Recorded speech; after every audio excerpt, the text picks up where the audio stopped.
And now in the 5G and smart era, we have multiple devices on and around us all the time. Smartwatches, smart meters, smart home systems, smart cars. Many of these run continuously without us even thinking about it. And we are seeing the highest levels of chronic pain ever recorded. It's affecting children, teenagers, adults, and older people. When you understand the mechanisms, oxidative stress, inflammation, nervous system activation, and mitochondrial stress, it is very plausible that EMFs are one of several major contributors to the modern pain epidemic. Welcome to Beyond the Pain, the podcast that explores what it really takes to break free from chronic pain and reclaim your life. I'm your host, Leigh Brandon, and someone who's spent over 2 decades helping people get to the root cause of pain that no one else could explain. Whether you're dealing with long-term back issues, joint pain, nerve discomfort, or mysterious symptoms that just won't go away, this show is here to help you go deeper. Because beyond the pain, there's clarity, strength, and power waiting for you. Each week, we'll uncover the physical, emotional, biochemical, and energetic causes of pain and how to transform them. Let's dive deep into this week's episode. Welcome to this edition of Beyond the Pain. It's really great to have you here. Now, today's episode is going to be a bit different. I'm going solo for this episode, and this one comes straight from the heart, and it comes from something that I see every single day that really troubles me. Now, most of you know my mission, to help as many people as possible break free from chronic pain and become truly responsible for their own health so they can lead a more productive, fulfilling, and happy life free from physical limitations. That means not just treating symptoms, but understanding root causes and hidden stressors that most people never even consider. And one of those hidden stressors is our exposure to non-native EMFs, the electromagnetic fields coming from our phones, Bluetooth headphones, Wi-Fi, smartwatches, smart meters, laptops, tablets, cars, all of it. The invisible electrical fog we live in 24 hours a day. But first, I want to explain what finally pushed me to record this episode. Every time I walk into my local gym, and I mean every single time, almost everyone is wearing Bluetooth headphones for their entire workout. Their mobile phone is in their pocket, strapped to their arm, tucked into their waistband, or sitting right on the kit that they're using, sometimes pressed directly against the skin, and I've even seen women put them inside their sports bra. Now, people are in that setup for an hour, sometimes longer. When I go to family gatherings or I'm in meetings, I see mobile phones on the table, resting against people's bodies, right next to their food and their drinks. I see smartwatches on wrists, rings and wearables constantly transmitting. The people wearing them are lovely people. They are just getting on with their life, but they have no idea what those devices might be doing to their nervous system, to their sleep, and to their pain. And honestly, it's heartbreaking for me to watch. Not because I'm judging anyone, I'm absolutely not. It's because I know they simply have not been told.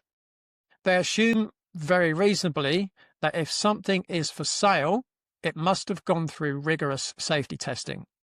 That someone somewhere has checked that it's safe to strap this thing to your body all day, or put it in your ear, or to sleep next to it.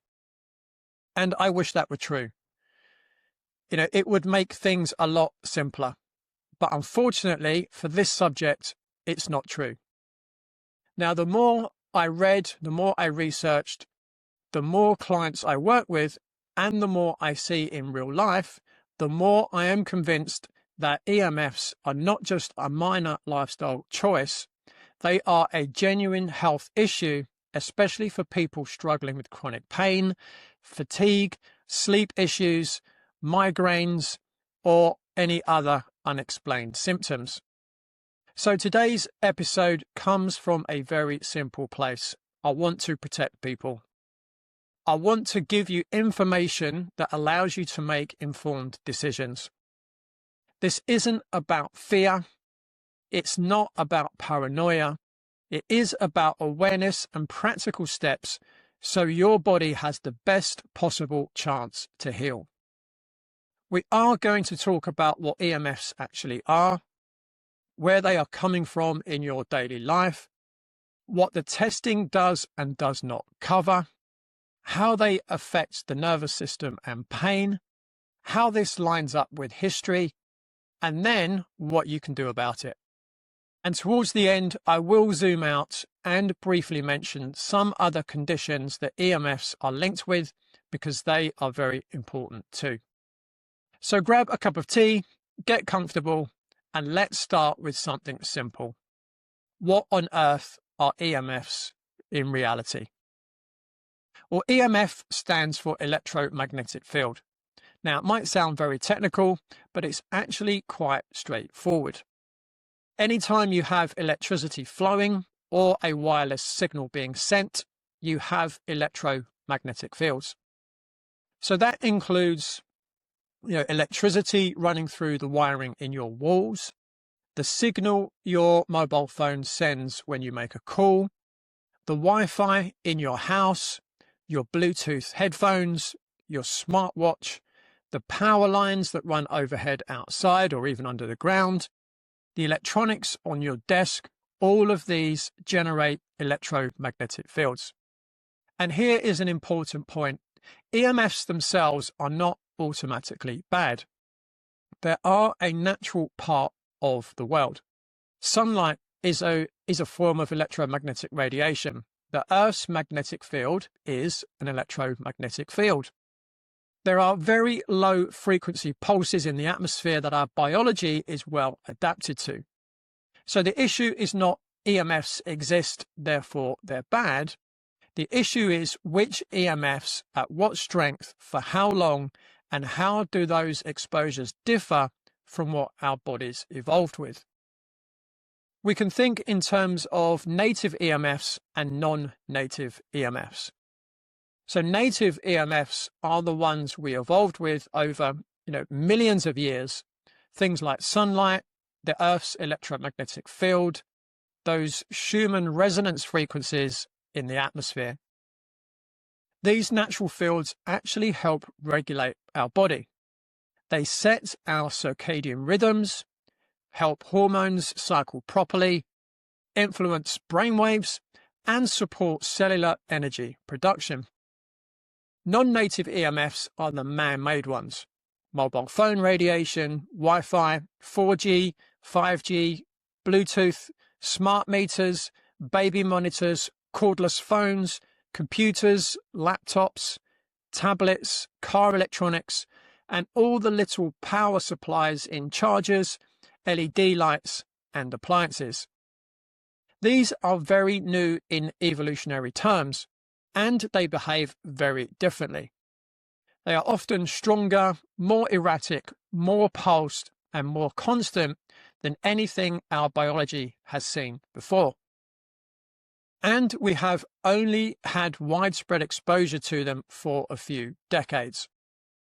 If you imagine the electromagnetic spectrum as a long line, and at one end you have very low frequencies like the Earth's magnetic field and the 50 hertz power used in our UK homes, then as you move along, you have radio signals, TV signals, mobile phone signals, Wi-Fi and Bluetooth, then microwaves, then infrared, then visible light, what your eyes see, and then you have ultraviolet, X-rays, and gamma rays. Now, the official safety message often goes something like, everyday devices use non-ionizing radiation, so they do not have enough energy to break DNA directly like X-rays do, therefore they're safe. Now that sounds reassuring, but it only looks at one way in which EMFs might cause harm.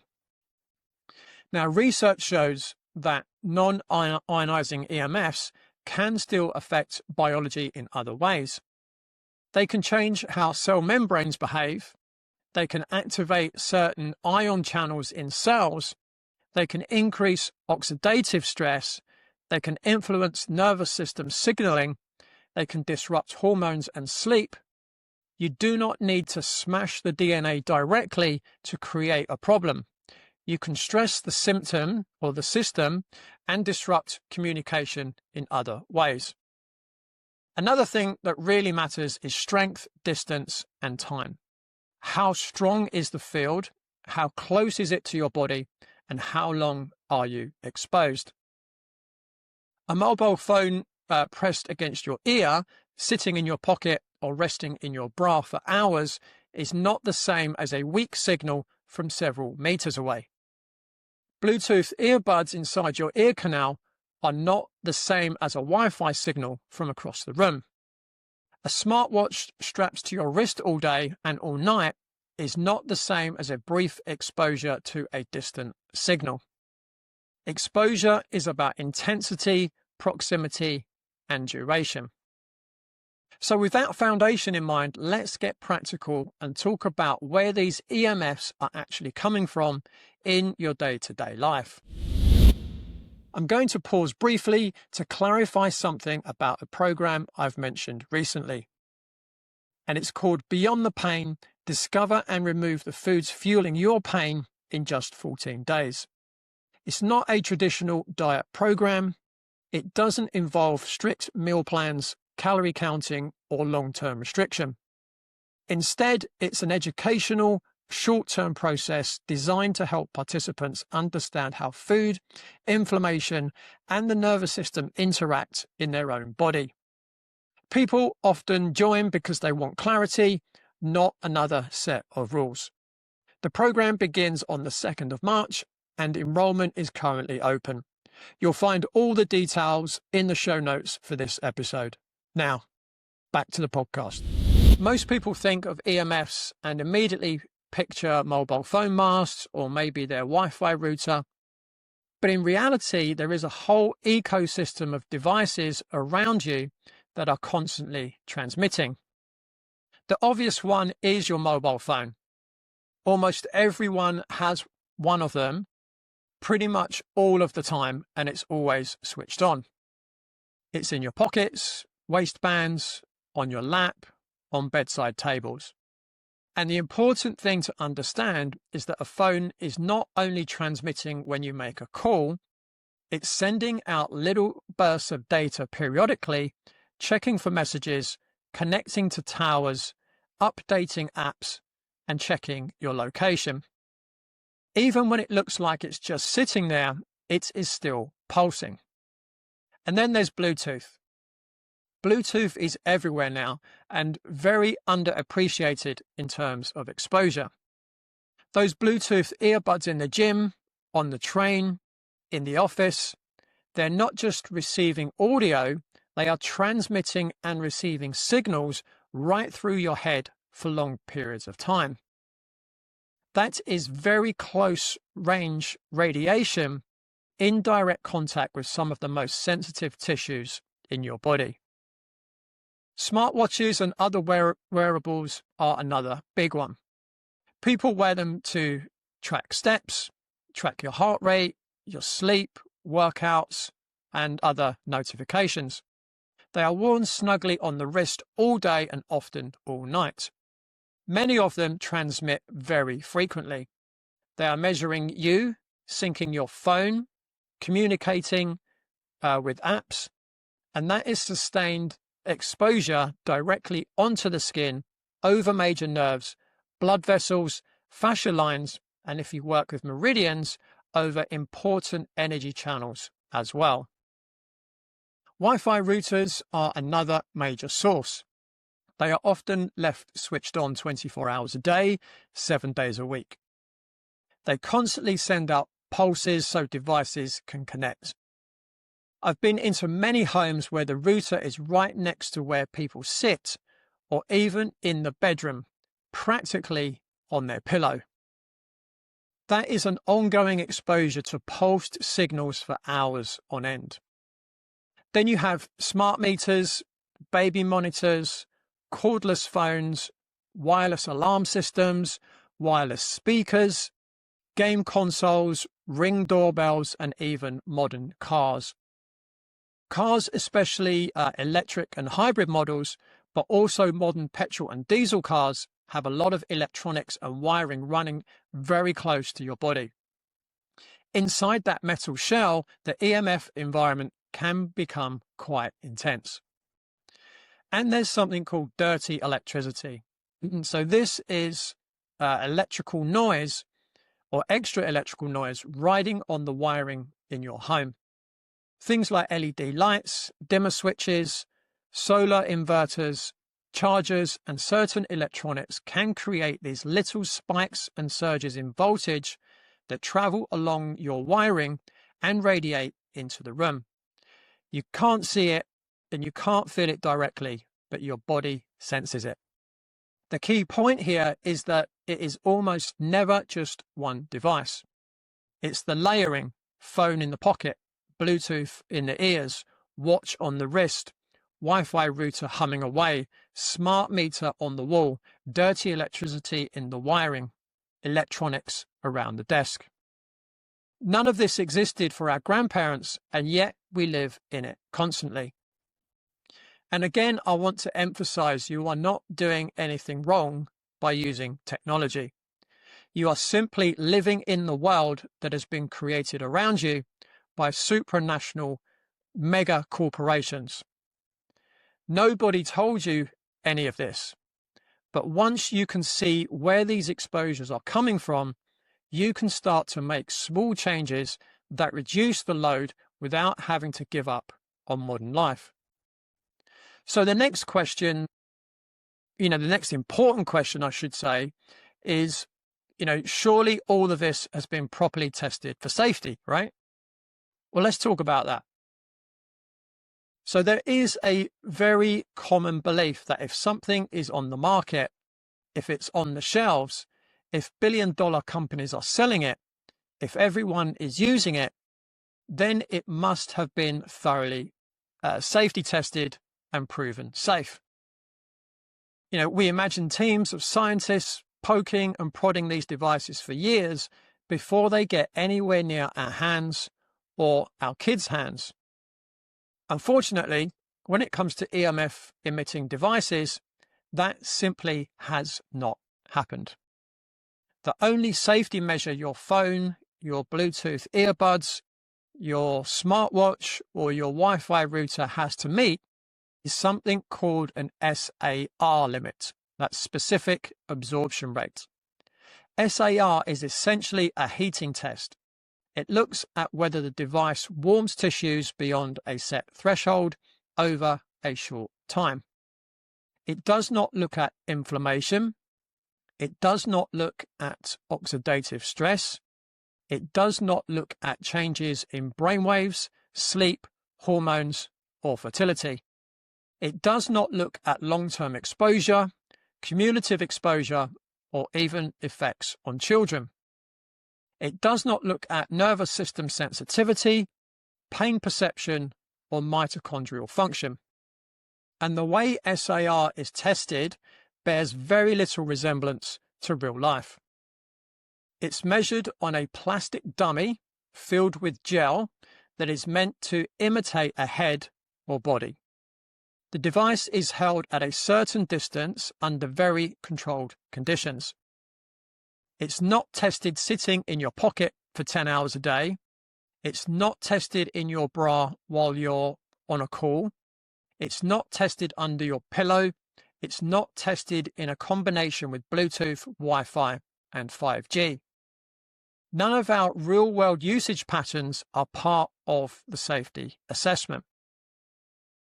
And we already know from other areas of life that just because something is sold does not mean that it's safe. Cigarettes were sold and promoted for decades. Doctors even recommended them. We now know how harmful they are. Alcohol is everywhere and completely normalized, despite its clear links to liver or liver disease, cancer, addiction, mental health issues, and violence. Refined sugar and industrial seed oils are in almost every processed food, yet they are strongly associated with inflammation, obesity, metabolic syndrome, and chronic disease. Glyphosate is sprayed on our crops and therefore ends up in our food and our water, despite serious concerns and major lawsuits about its effects on health. Vaccine adjuvants use known toxic compounds to provoke an immune response, and their long-term impacts on complex immune systems are well known to those who make a living from them. More recently, mRNA injectables were rolled out at an unprecedented speed with no long-term safety data available, while being presented to the public as safe and effective long before we could possibly know their long-term effects. So the idea, if it's sold, it has to be fully tested and proven safe, is clearly not accurate. EMF devices sit in the same category. Mobile phones were never tested for 20 years of daily use glued to the body. Smartwatches were not long-term tested while being worn day and night. Bluetooth earbuds were not tested for hours of use right next to brain tissue. Smart meters and Wi-Fi in schools were deployed without proper biological safety studies. 5G was rolled out while the long-term health research was still being argued about. And we are living inside this environment. The long-term safety study is happening on us right now. Regulatory bodies often say there is no conclusive evidence of harm, and that phrase sounds reassuring. But when you look more closely, no conclusive evidence often means we have not looked thoroughly enough, or the studies that have been done do not reflect real-world use. Meanwhile, independent researchers like Arthur Furstenberg, Samuel Millam, Robert O. Becker, Nicholas Pino, Joseph McCullough, and others have gathered a large body of evidence showing that EMFs can produce biological effects at levels well below the official safety limits. They talk about increases in oxidative stress, changes in calcium channel behavior, sleep disruption, mitochondrial dysfunction, hormonal changes, and nervous system dysregulation. None of that is represented in the current safety guidelines because those guidelines were only ever designed around heating. So when someone says if Bluetooth earbuds were harmful, they would not be allowed, or if smartwatches were dangerous, a big company would not sell them, I completely understand that assumption, but history and the testing process tells a different story. This is not about fear. It is about informed consent. It is about understanding that the safety net that you assumed was there in this particular area is not really there.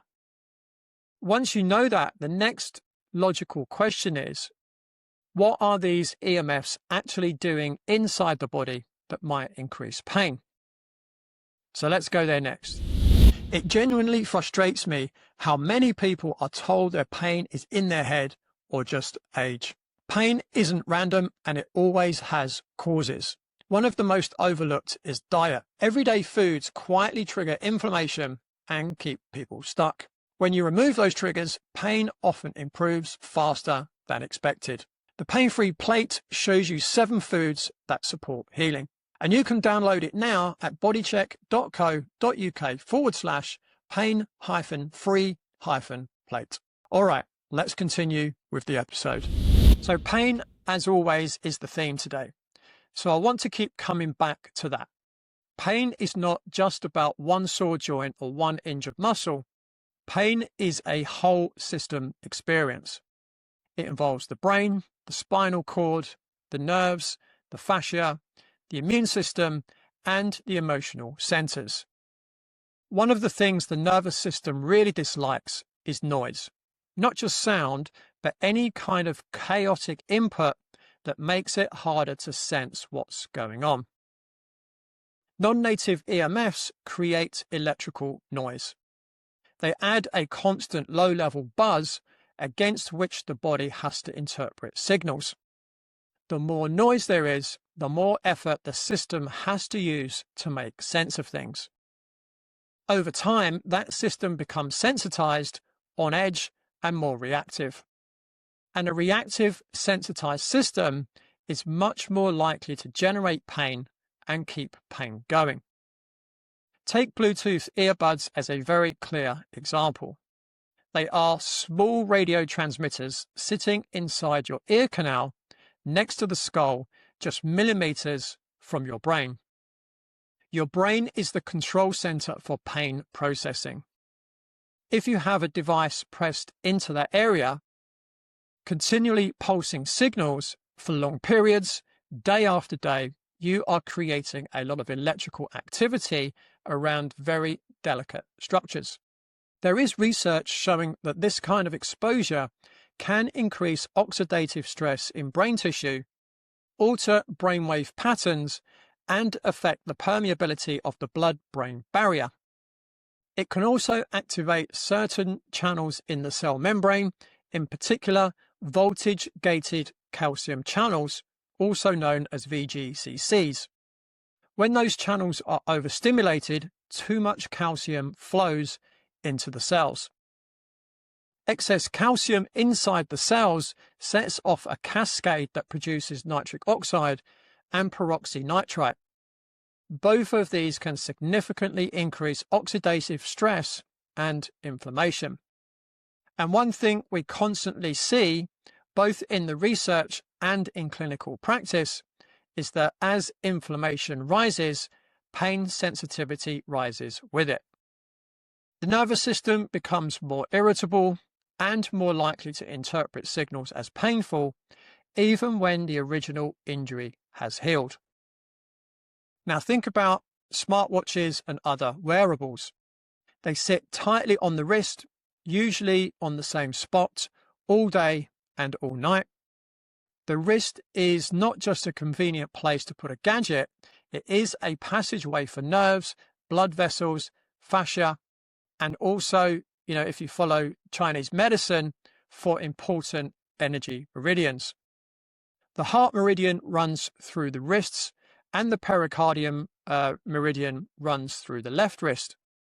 So if you're placing a continuously transmitting device over an area with significant neurological and energetic importance, some experts are starting to suggest that this is not ideal for heart health or nervous system regulation because you're introducing constant noise right on top of the communication channels that relate to the heart and circulation. There are also anecdotal reports of certain smartwatch straps causing irritation or more serious reactions on the skin. I'm not saying that a smartwatch is automatically going to cause disease, but I am saying that when you combine EMF exposure, sensitive tissues, and important energy meridians in one place, it is sensible to be cautious. Beyond these specific devices, we have the broader mechanisms, so voltage-gated calcium channel activation, oxidative stress, inflammation, mitochondrial stress, and also effects on the fascia. Your mitochondria are your energy factories. If EMFs stress mitochondria, your cells produce less energy. Lower cellular energy means slower healing, more fatigue, and a greater dependency towards pain. Fascia is an electrically sensitive communication network that wraps and integrates the entire body. It responds to subtle electrical and mechanical signals, and EMFs can interfere with that signaling. When fascia is not communicating properly, it can become tight, sticky, painful, and unresponsive to normal stretching or manual therapy. And then there's sleep. Sleep is crucial for resetting pain thresholds. Poor sleep is one of the surest ways to make pain worse.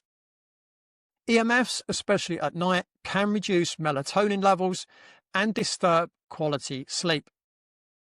Less restorative sleep means higher inflammation and lower pain tolerance the next day.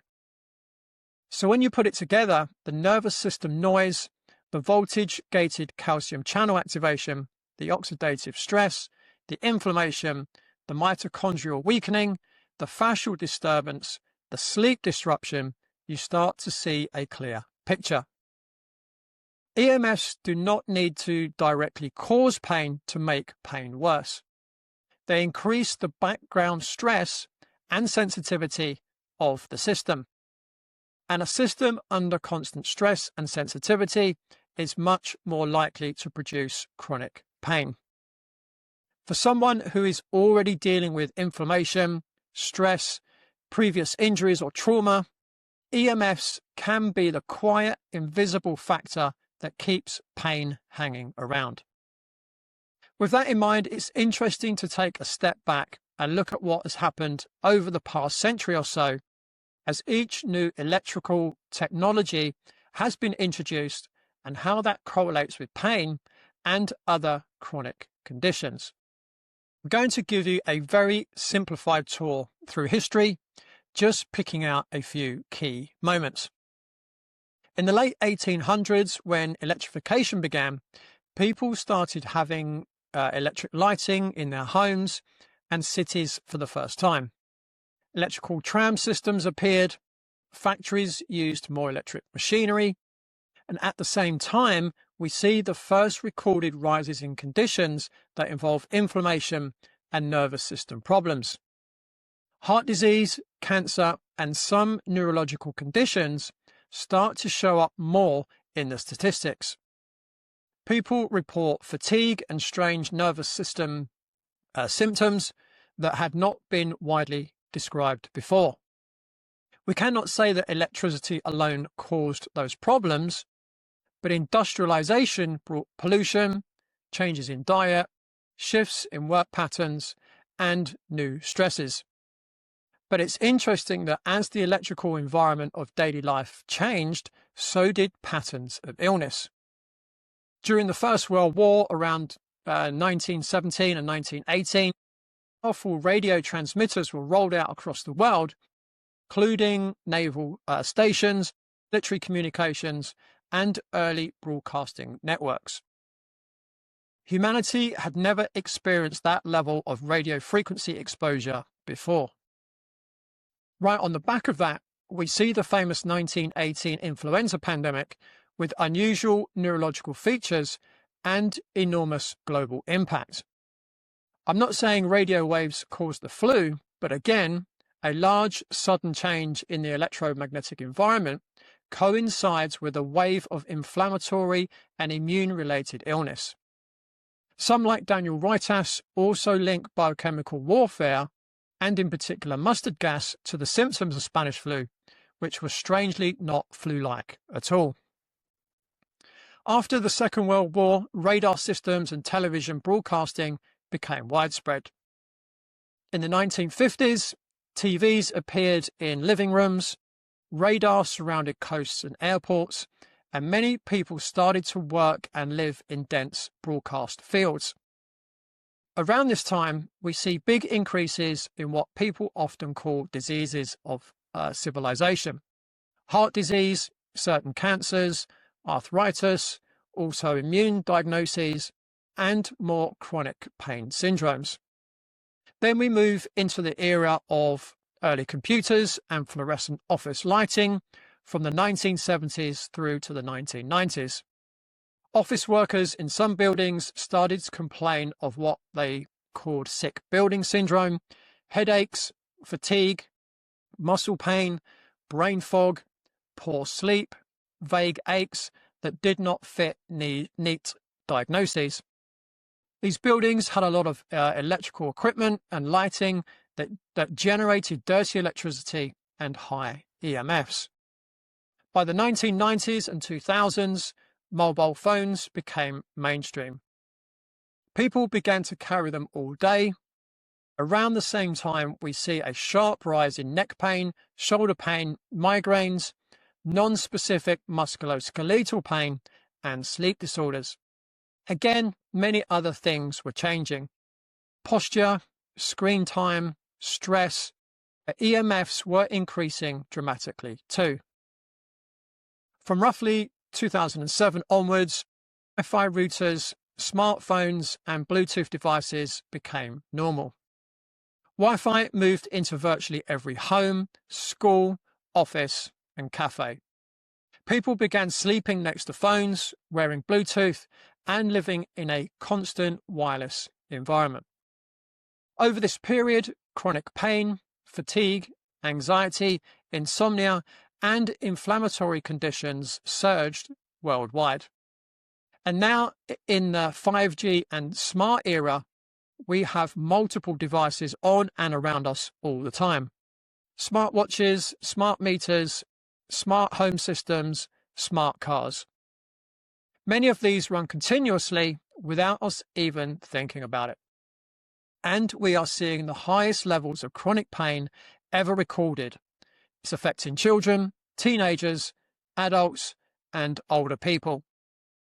None of this proves that EMFs cause these problems. Correlation does not mean causation.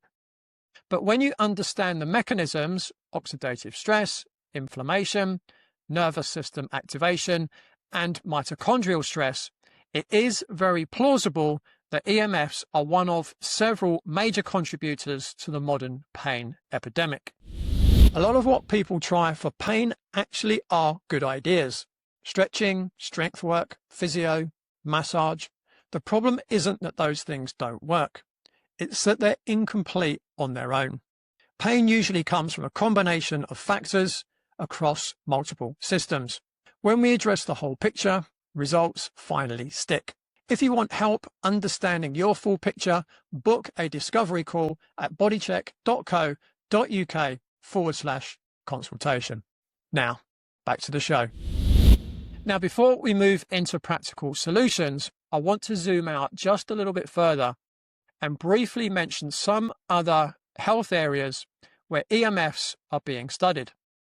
Not to hijack the focus away from pain, but because these same mechanisms that drive pain, inflammation, oxidative stress, mitochondrial damage, nervous system disruption, all show up in other conditions that many people care deeply about. So I want to very briefly touch on 4 other areas: cancer, neurodegeneration, fertility, and heart health. First, I'm going to look at cancer. So there is research suggesting an association between long-term heavy mobile phone use held to the head and certain types of brain tumors, particularly gliomas and acoustic neuromas. The World Health Organization's International Agency for Research on Cancer has already classified radiofrequency EMFs as possibly carcinogenic to humans.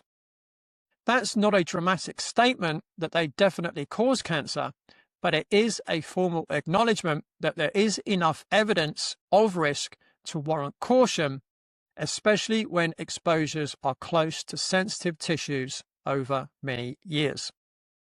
Then there's neurodegeneration. Conditions like Alzheimer's disease, Parkinson's disease, and other forms of dementia.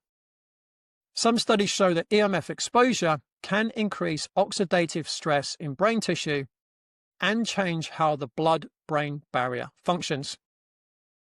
If you increase inflammation and oxidative damage in the brain over many years, it's not hard to see how that might contribute to neurodegenerative processes.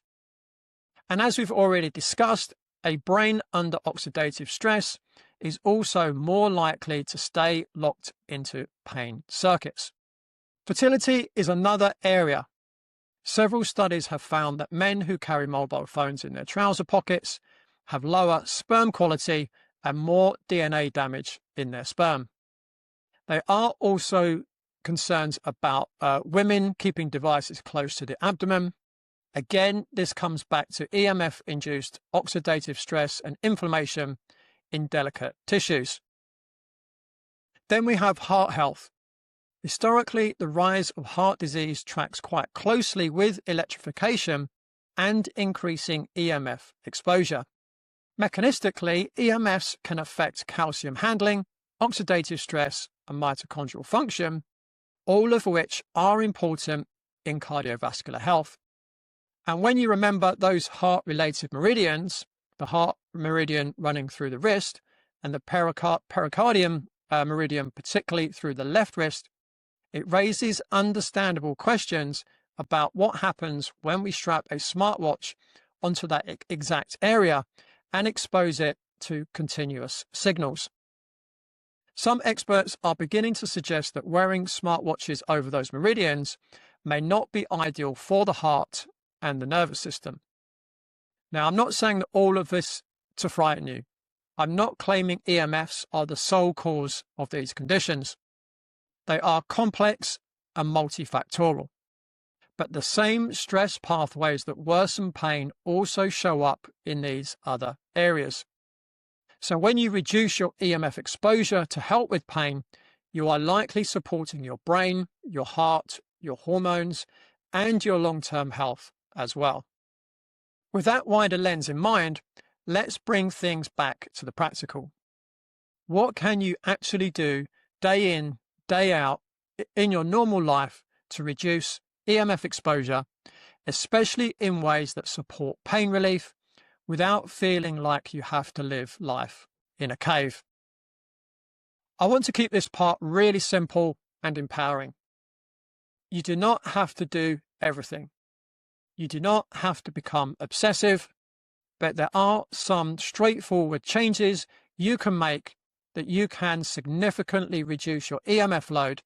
And if you are someone who likes to go a bit further, there are extra steps that you can take. So let's start with the basics. The first thing I recommend is to treat your phone differently. Try not to carry it directly against your body. Use a bag, put it on the table instead of on your lap, and especially avoid keeping it in your trouser pocket or bra for long periods. When you're not using it, switch it to airplane mode, as often as you reasonably can. For many people, that might be overnight or, when you're working and you do not need to take calls, or when you're with family and you want to be present with them. When you do need the internet, switch airplane mode off, do what you need to do, and then put it back on airplane mode. When you make calls, use the speaker function with the phone on the table or use a wired headset. If you want to take it a step further, air tube headphones are even better because they keep the electrical part of the signal further away and use air to transmit sound up to your ears. If you're serious about pain and brain health, I would strongly advise against using Bluetooth earbuds for long periods, especially daily. Next, let's look at Wi-Fi. A very simple step is to turn your Wi-Fi router off at night. You're not using it when you sleep, so there's no need for it to be bathing you in signals, at 2 o'clock in the morning. You can put it on a timer so it automatically switches off at night and back on in the morning. If you want to go further, you can use wired connections, so Ethernet cables, for devices that do not need to move around, and only switch Wi-Fi on if you absolutely need it. When you're using a laptop, go into the settings and turn off Wi-Fi and Bluetooth if you do not need them at that particular moment. Use a wired connection and a wired mouse and keyboard. Try avoid resting a laptop directly on your lap for long periods. Put it on a table or use a stand. I want to be very clear about smartwatches. Personally, I strongly recommend that people do not wear smartwatches. A combination of continuous transmission, sensitive tissue, and important meridians at the wrist, and the tendency to wear them 24 hours a day makes them, in my view, one of the most problematic devices from a nervous system and pain perspective. If you feel you need one for a specific purpose, at the very least consider taking it off at night and limiting wear time, but my honest recommendation is to avoid them altogether. You can also create a healthier bedroom by moving phones and other electronics away from the bed, not charging phones next to your head, and ideally keeping the bedroom as a low EMF zone. Better sleep usually means less pain. If you're someone who likes to go a bit further and you feel this is an important area for you, there are additional options. You can keep your phone in a protective bag or pouch when you carry it, which reduces the amount of radiation coming out towards the body. There are wearable and household protective devices from companies like Tech and Biogeometry that some people find helpful in harmonizing the EMF environment. Some individuals choose to use shielding or protective clothing, and there are specialist paints that can be applied to walls to reduce incoming signals from outside. I see these things as additions, not substitutes. They are not a license to do nothing else, but if you are that way inclined and you want to take this area seriously, they can form part of a more complete strategy. And alongside all this, remember your foundations. Get sunlight during the day, especially in the morning.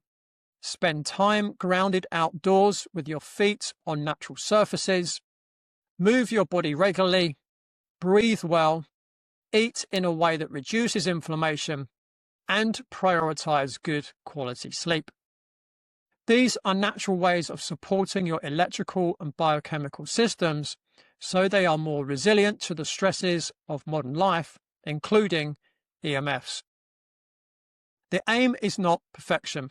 The aim is to move from unconscious, constant, high exposure towards conscious, reduced, intentional exposure. So to bring this all together, we live in a world that is very different from the one our grandparents grew up in. Our bodies are electrical systems. Our brains, hearts, nerves, fascia, and cells all use electrical signaling.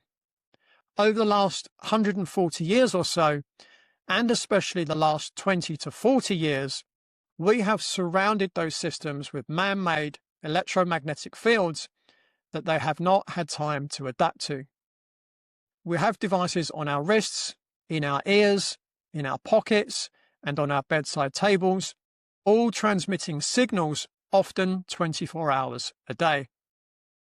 We've been told implicitly or explicitly that if these things are on sale, they must be safe. But when you look closely, you see that long-term biological safety has not been really tested. The research that does exist suggests that EMFs can increase oxidative stress, inflammation, nervous system sensitivity, mitochondrial dysfunction, and disturb sleep. All of these are key drivers of chronic pain and disease. So when I look around my local gym where I work out and see almost everyone wearing Bluetooth headphones with phones strapped to their bodies, or when I see people I know sleeping with phones next to their heads and wearing smartwatches on their wrists, it's not coming from a place of judgment. It's coming from a place of concern because I know they are making those choices without the full picture. You don't need to throw your mobile phone away. You do not need to move to the countryside and knock the power off, but you can be more intentional.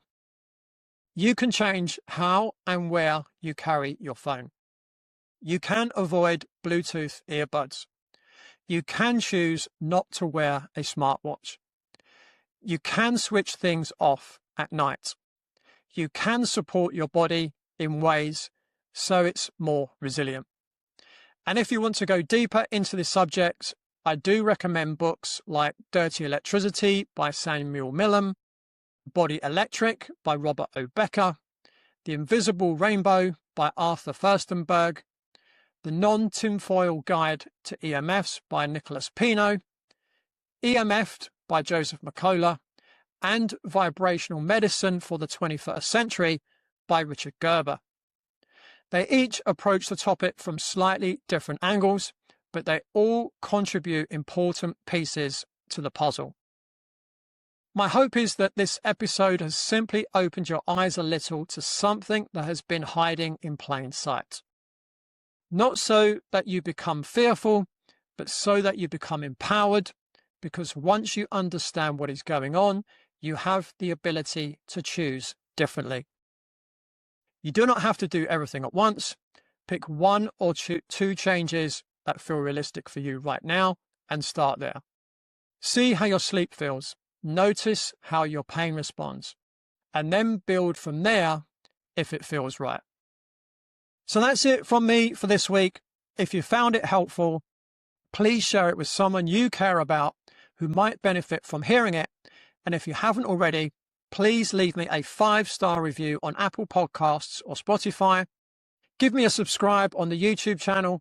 And as always, be sure to join me same time, same place next week on Beyond the Pain. Thanks for listening to Beyond the Pain.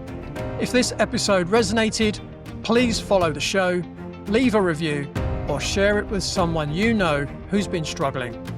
And remember, pain is not permanent. With the right insight and support, you can turn it into power. Until next time, stay open, stay strong, and keep moving beyond the pain.